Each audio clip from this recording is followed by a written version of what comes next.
નમસ્કાર વિદ્યાર્થી મિત્રો, શ્રી સ્વામિનારાયણ વિદ્યાસાગર સ્કૂલની શૈક્ષણિક યુટ્યુબ ચેનલ અને શૈક્ષણિક વોટ્સએપ ગ્રુપ હું ભાવેશ મેર ફરી એકવાર ધોરણ 7 ના દરેક વિદ્યાર્થી મિત્રોનું સ્વાગત કરું છું.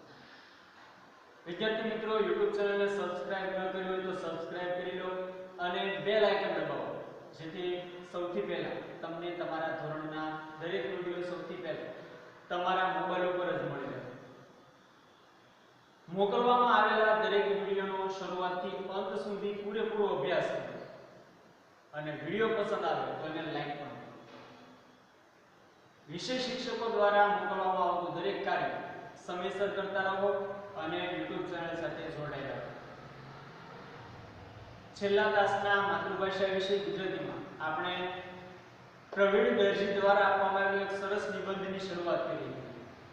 નામ હતું બાનો વાળો, જે એમના ગાતા ઝરણા સંગ્રહમાંથી લેવામાં આવેલો એક નિબંધ છે. આપણે પેજ નંબર 52 અને 53 ની વાત કરતા હતા. બાની ઉંમર આપણને બતાવી હતી કે બા હવે 75 વર્ષના થઈ, પણ બાના કામને જોતા લાગતું નહીં કે બાની ઉંમર 75 વર્ષની હશે. બાનું વર્ણન કરીને બતાવ્યું હતું બેઠી દડીની, મજબૂત બાંધણી, અને બા માટે જો કોઈ શબ્દ વાપરવો હોય તો આપણે એક જ શબ્દ વાપરી શકીએ, સાઝરમાન. કારણ કે બાનું જે વ્યક્તિત્વ હતું એ પ્રભાવશાળી, પ્રતિભાશાળી હતું. લેખકના મનમાં એમ હતું કે બાપુજીના અવસાન પછી બા છે જાજુ જીવી શકશે નહીં, પરંતુ એવું બન્યું નહીં. બા સમયને જીવી ગયા અને જીતી ગયા. બાના જીવનમાં બીજું કોઈ એવું અંગત નહીં, પણ બાએ એક વાડો છે સરસ મજાનો બનાવ્યો. અને ક્યારેક ક્યારેક બાપુજીની વાત નીકળે તો ભાઈની આંખમાં છે આંસુ આવી જાય, અવાજ કરડાય જાય અને કહેતા જાય કે દુખ્યા પછી સુખ જોવા ન પામે. આજે હોત તો આ બધું જોઈને કેટલા ખુશ થાય, મને મુઈને જીવાડીને શું કામ. લેખક કહે છે કે બાનું જીવન છે એ બીજાને મદદરૂપ થવામાં, બગીચામાં તો વાડામાં જે કાંઈ એમણે વાવેલું છે એ બધું જ માનવા આવે ને કોઈ દિવસ ના ન પડે. અને વાડો એટલે કોઈ અમુક તમુક કે નાની મોટી એવી જગ્યા નહીં, પરંતુ ચારે બાજુથી એને મહેંદીની અને થોરની વાડ કરેલી, કારણ કે પ્રાણીઓથી એને રક્ષણ આપી શકે. લેખક કહેતા કે બાઈએ જેટલો વાડાને પ્રેમ કર્યો છે એટલો લગભગ અમને નથી કર્યો. એટલે બાને એનો વાડો છે બહુ વાલો. આપણે અહીં સુધીની વાત છેલ્લે કરી હતી. આજે આપણે આગળના વિષય વસ્તુની વાત કરીએ પેજ નંબર 53 ઉપરથી. વાડો એટલે કેવો વાડો બાએ તૈયાર કરેલો કે બંને તરફ વાડાની હદ પૂરી થાય ત્યાં સુધી થોર અને મહેંદીની વાડ, રક્ષણ આપવા માટે થોર અને મહેંદીથી ફરતી વાડ કરેલી બંને બાજુ. એની વચ્ચે જાતે તૈયાર કરેલો માંડવો, માંડવા ઉપર વેલાઓ વાળી શાકભાજી કે વનસ્પતિ છે ને ચડાવી શકે. જાતે તૈયાર કરેલો માંડવો આ વાડાની વચ્ચેના ભાગમાં. માંડવા ઉપર કારેલી, કંકોડીથી માંડીને અનેક શાકભાજીના વેલા, ઉપરાંત નીચે મકાઈના, ભીંડાના ચાસ, રીંગણા મરચા, દાડમ, જામફળ, કોળું, સીતાફળ, પપૈયા. કહું કે એના હૃદય જેટલી સમૃદ્ધિ એ વાડામાં. વાડો બાના પરિવારનો એક સ્વજન હતો. વચ્ચેના ભાગમાં જાતે તૈયાર કરેલો માંડવો અને માંડવા ઉપર કારેલી અને કંકોડીથી માંડીને ઘણા બધા શાકભાજીના વેલા એમને ચડાવેલા. અને વચ્ચેના ભાગ નીચેના ભાગમાં તો કશું હોય નહીં, તો ત્યાં પણ એમણે મકાઈ ભીંડાના ચાસ કરેલા, એટલે કે મકાઈ અને ભીંડો પણ નીચે વાવેલો. કારણ કે વેલા છે ઉપર ચડી જાય, નીચે જમીન ખાલી રહે, એમાં મકાઈ અને ભીંડો બાયો વાવેલો. રીંગણા મરચા, દાડમ, જામફળ, કોળું, સીતાફળ, પપૈયા, આ બધા જ આપણને બાના વાડામાં જોવા મળે. વાડાની જેટલી સમૃદ્ધિ, બાના હૃદયની જેટલી સમૃદ્ધિ એટલી જ આ વાડાની સમૃદ્ધિ. અને ફૂલો મોગરા, સાસુ, કાગડી, અમૃતચંદ્રી, ગુલાબ, કરેણ, સૌભાગ્ય સુંદરી, પારિજાત, સુગંધનો દરિયો જોઈ લો. દરેક પ્રકારની વનસ્પતિ વાડામાં જોવા મળે. ફૂલોની વાત કરીએ તો ફૂલો પણ કેટલા અને કયા કયા પ્રકારના. મોગરાના ફૂલ હોય, જાસૂદના, કાગડી, અમળી ચમરી, ગુલાબ, કરેણ, સૌભાગ્ય સુંદરી, પારિજાત, આ બધા ફૂલોવાળી વનસ્પતિના નામ છે. તો આ ફૂલો પણ બાએ વાડામાં વાવેલા. સુગંધનો દરિયો જોઈ લો જાણે. વહેલી સવારે વાડાની બંને બાજુ થોરને અડીને ભાત ભાતના પુષ્પો બાલ મંદિરના ભૂલકા બનીને ઝૂલતા હોય. સવારના સમયમાં વાડામાં નજર ફેરવીએ તો તાજા ફૂલેલા ફૂલો છે, ખીલેલા ફૂલો એ બાલ મંદિરના જે નાના નાના ભૂલકાઓ ઝૂલી રહ્યા હોય એવી રીતે ઝૂલતા હોય. અને વાડામાં ઔષધીય છોડ પણ મળે છે. દવા તરીકે વપરાતા છોડ કયા કયા? તુલસી, કરિયાતો, અરડુસી, ખરસાંડી, જ્યારે માંગો ત્યારે હાજર. આ વનસ્પતિ ઔષધીય વનસ્પતિ પણ બાએ વાડામાં ઉગાડેલી. એક નાનું મજાનું ઔષધાલય જોઈ લો, જાણે દવાખાનું જ હોય એવું આપણને લાગે. કારણ કે આ જે વનસ્પતિના નામ આપ્યા એ બધી દવામાં વપરાય છે. કરિયાતો છે કડવા સ્વાદનું હોય, ખરસાંડી કડવા સ્વાદની હોય. આ બધી વનસ્પતિઓ બાએ એના વાડામાં વાવેલી. મીઠું લીમડો અને લીંબુ પણ ખરા જે રોજબરોજના રસોઈમાં વપરાતા હોય, વઘારમાં વપરાતા લીમડો, લીંબુ આ પણ વાડામાં જોવા મળે. અને આ સિવાયનું બીજું તો ઘણું બધું, અને આ સિવાય ઘણું બધું બાએ વાવેલું. બસ બીજું કંઈ નહીં. એક વાડાને બોલાવવા દઈએ તો પણ આપણે પામી શકીએ બાના અતીત અને વર્તમાનના વૈભવ. માત્ર આપણે વાડાને જ બોલવા દઈએ તો પણ આપણને ખબર પડી જાય કે બાનો ભૂતકાળ કેવો રહ્યો હશે અને બાનો વર્તમાન એટલે હાલનો સમય અને વીતી ગયેલો સમય કેવો રહ્યો હશે. સમયના પગલાને તેણે આ વાડા વડે સ્મારકમાં ફેરવી નાખ્યા છે. ભૂતકાળમાં જે બની ગયેલી ઘટનાઓ છે બધા સમયની એમણે વાડા સાથે એક સ્મારકમાં ફેરવી નાખ્યા છે, જે કે યાદીના સ્વરૂપમાં. બા જ્યાં હોય ત્યાં એની વાતનો વિષય વાળો જોઈએ. બા કોઈના ઘરે બેસવા માટે ગયા હોય, ગમે ત્યાં બાની હાજરી હોય તો વાતમાં હંમેશા વિષય છે વાડો જ હોય, વાડાની જ વાતો કરતા હોય. વાડામાં ઉગેલી અને હવે થનાર વનસ્પતિ વિશે પણ બધો નકશો જીભના ટેરે.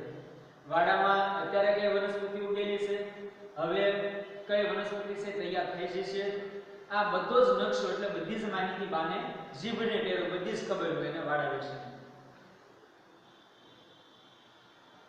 બા જ્યાં જાય ત્યાં એની થેલીમાં વિવિધ ફળોના બી મળે. બા કોઈના ઘરે ગયા હોય, ગમે ત્યાં જાય તો એની પાસે એક થેલી હોય અને એની થેલીમાં ઘણા બધા પ્રકારના ફૂલો હોય અને કેટલીક ફળવાળી વનસ્પતિના બીજ પણ જોવા મળે. ક્યાંકથી લાવે, કોઈને ખેરાત કરે.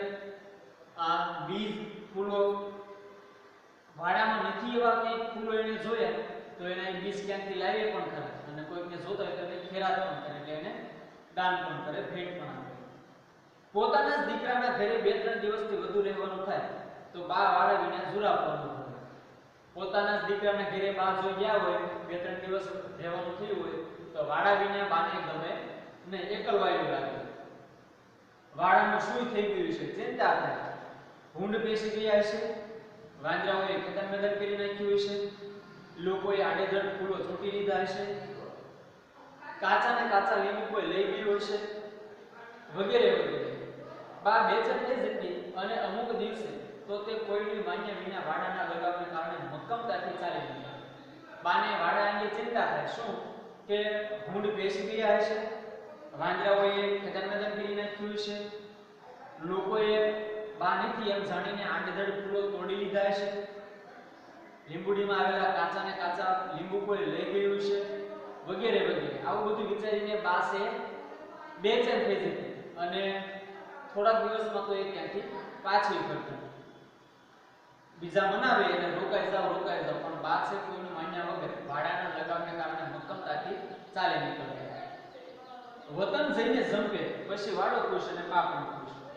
ઘરે પહોંચી જાય પછી વાડો પણ ખુશ અને બા પણ ખુશ થઈ જાય. એવું નથી કે બા કોઈને આપવા નહોતા માંગતા. બા ગામના દરેક લોકોને જે માંગવા આવે એને ખાલી હાથે જવા દેતા નહીં, પરંતુ પ્રાણીઓના ત્રાસના કારણે અથવા તો લોકોને આડેધડ ફૂલો ચોંટી લેવાના કારણે અથવા તો કાચા લીંબુ તોડી લેવાના કારણે એ વાડા સાથે લગાવના કારણે બા દોડી આવતી. બાને છાબડી ભરીને મંદિરમાં ફૂલો મોકલતા મેં જોયા છે. મંદિરમાં ભગવાનને ચડાવવા માટે બા છે છાબડી ભરીને ફૂલો તોડી રાખે. સવારે વારાફરતી 10 થી 15 જણ આવે. એ સૌને માટે બા પહેલી સવારે ઉઠી ફૂલો છૂટે અને પિત્તળની ચકચકતી થાળીમાં એકઠા કરી રાખે. બાના ઘરેથી 10 થી 15 જણા ફૂલો લેવા માટે સવારે આવે. એટલે એના ઈ જાતે ફૂલ તોડવા જાય તો નુકસાન કરે. એટલે બા વહેલી સવારે જાગે, ફૂલો તોડી લાવે અને એક ચકચકતી થાળીમાં પિત્તળની ચકચકતી થાળીમાં ભેગા કરીને રાખે. પછી આવનાર દરેકને તે સરખા હિસ્સે મોશે આપે. પછી જે કોઈ આવે એને સરખા ભાગે મસ્તી અને ફૂલો આપે. બાનો ચહેરો ત્યારે આશકા જેવો નિર્મળ બની જતો. બાના ચહેરા ઉપર આનંદ જોવા મળતો ફૂલો આપતી વખતે, અને જાણે બગીચામાં ગોળ કરી રહ્યા હોય, માટીની ઉલટ કરી રહ્યા હોય એવું જો એના ચહેરા ઉપરથી લાગતું. મીઠો લીમડો લેવા તો ફળિયું ઉપરાંત આખું ગામ આવે. મીઠો લીમડો તો દરેકને જોઈએ, એટલે આજુબાજુના તો ઠીક, પણ આખા ગામના લોકો લીમડો લેવા માટે આવતા. બા બધી વેળા જાતે લીમડો તોડીને આપે, કામ પડતું મૂકીને. બા છે આવનાર વ્યક્તિને જાતે લીમડો તોડવા ન દે, કારણ કે નુકસાન કરે, પરંતુ આવનારને જાતે લીમડો તોડીને આપે. ભલે તે કોઈ પણ કામમાં હોય તો કામ અટકાવીને પણ એને લીમડો તોડીને આપે. ક્યારેક જ એના ચહેરા ઉપર કલેશ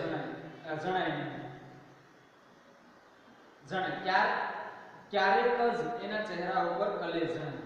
એના ચહેરા ઉપર દુઃખ ક્યારેય જોવા મળતું નહીં. ભલે કામમાં હોય, કોઈ આવે તો તોડીને એને આપે, પણ દુઃખ લાગે નહીં. નહીં ગમતી કોઈ વ્યક્તિ આવી પડે ત્યારે છતાં એને લીમડો તો આપે. કોઈ એવો માણસ આવે કે બા સાથે ન બનતું હોય છતાં પણ બા એને લીમડો તો તોડીને આપે છે. લીંબુ લેવા ઓછા જણાવે. લીંબુ લેવા માણસો થોડા ઓછા આવે, પણ ભદ્ર નોકરિયાતો પેટમાં વીતે છે, તાવ આવે છે, એવા બહાના કાઢી બા પાસે લીંબુ લેવા. ભદ્ર લોકો એટલે કે મજૂરી કરનારા અને નોકરિયાતો શું બહાના કાઢે કે પેટમાં દુખે છે અને તાવ આવે છે, તો લીંબુ આપો ને, શરબત બનાવવું છે, આવું બહાનું કાઢીને લીંબુ લેવા માટે આવે. ભલે ઓછા આવે પણ ખોટા બહાના કાઢીને આવે.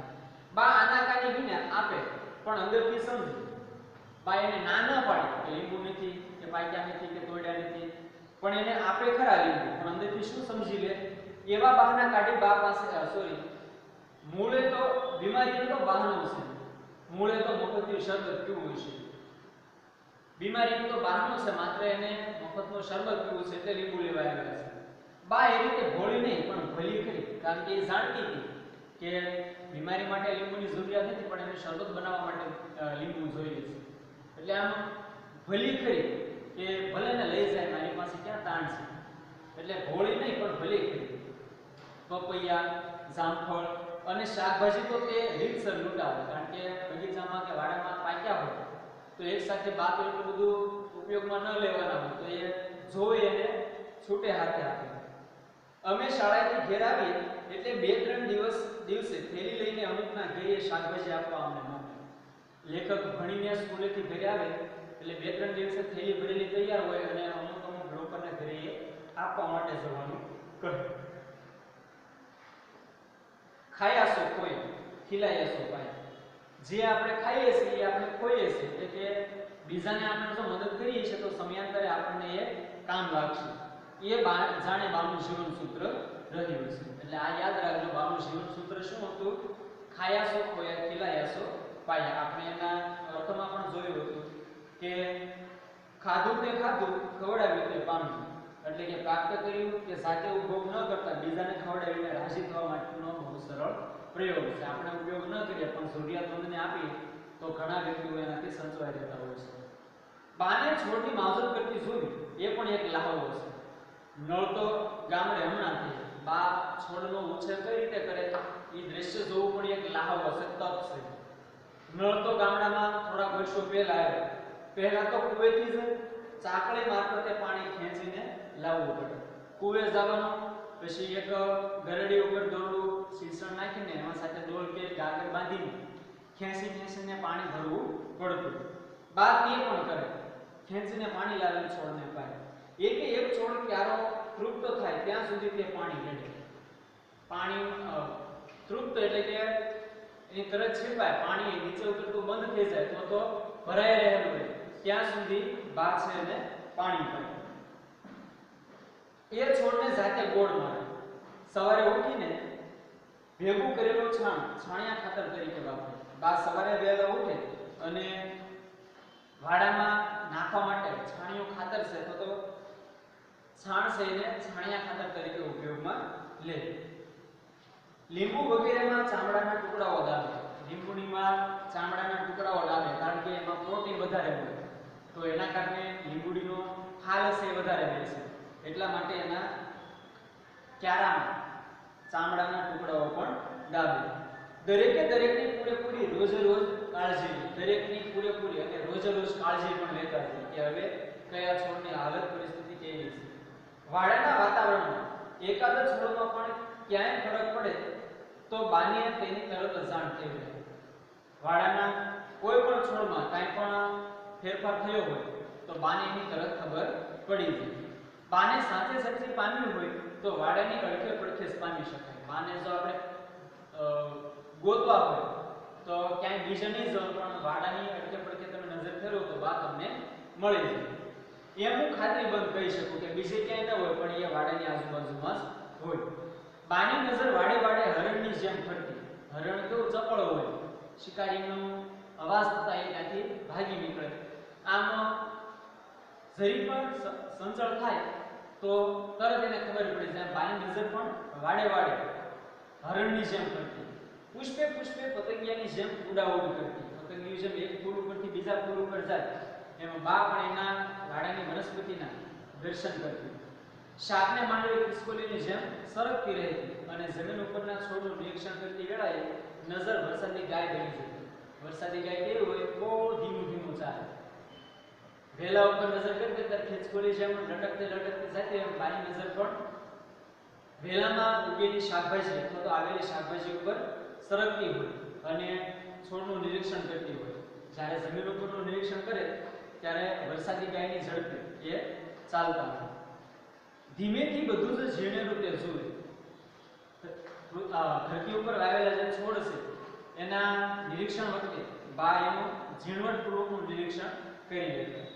બા કશક જાય ને જો ત્યાં વાડા જેવું ફૂલ ફળાદી નિહાળે તો ત્યાં તે લટાર માર્યા વિના રહે છે. બા ક્યાંય બહારગામ ગયા હોય, બીજે ક્યાંય ગયા હોય અને વાડામાં ઉગેલી છે એવી જ વનસ્પતિ, ફૂલ કે ફળ કે કોઈ પણ ઇત્યાદિ વનસ્પતિ જુએ તો બા ત્યાં આંટો માર્યા વગર રહે ને જોવા માટે જાય. એટલું જ નહીં, એની થેલીમાં કોઈ છોડની કલમ, કોઈ આખે ને આખો છોડ આવી પડે, ક્યારેક એની થેલી હોય એની સાથે એમાં કોઈ છોડની કલમ પણ આપણને જોવા મળે. બામાં આજે પણ વાડાની વાત આવતા હું 10 વર્ષની મારી ઉંમરે મુગ્ધતા જે વિસ્મય તેનામાં જોતો હતો એવા જ મુગ્ધતા વિસ્મય નિહાળું છું. આજે 10 વર્ષ બાદ હું જ્યારે વાડાને યાદ કરું છું ત્યારે એ જ લાગણી અનુભવું છું જ્યારે હું નાનપણમાં અનુભવતો હતો. કોને ખબર આ વાડો કઈ નવી વસ્તુ બા સામે આમ દરેક વખતે થઈ જતું હોય છે. રોજ રોજ એને વાડામાં કામ કરવાનું તો બાને વાડો શું એવી રોજ રોજ નવી વસ્તુઓ ધરી દેતો હોય છે. ગાતા ઝરણા નિબંધ સંગ્રહ પ્રવીણ દર્શીના એમાંથી લેવામાં આવેલો સરસ મજાનો નિબંધ આપણે જોયો. આવતા તાસમાં તમને એને સ્વાધ્યાય પૂછીનું કાર્ય પણ મોકલવામાં આવે છે. દરેકે સમયસર કામ કરતું રહેવાનું. આ સિવાયના કેટલાક પ્રશ્નો છે, એક વાક્યમાં માત્ર એક શબ્દમાં વિકલ્પોવાળા, એ શબ્દો તમારે એકવાર વાંચીને તૈયાર કરી લેવાના છે. ફરીથી મળીશું નવા એક વિડીયો સાથે. દરેક વિદ્યાર્થી મિત્રોને મારા જય સ્વામિનારાયણ. આપનો દિવસ શુભ.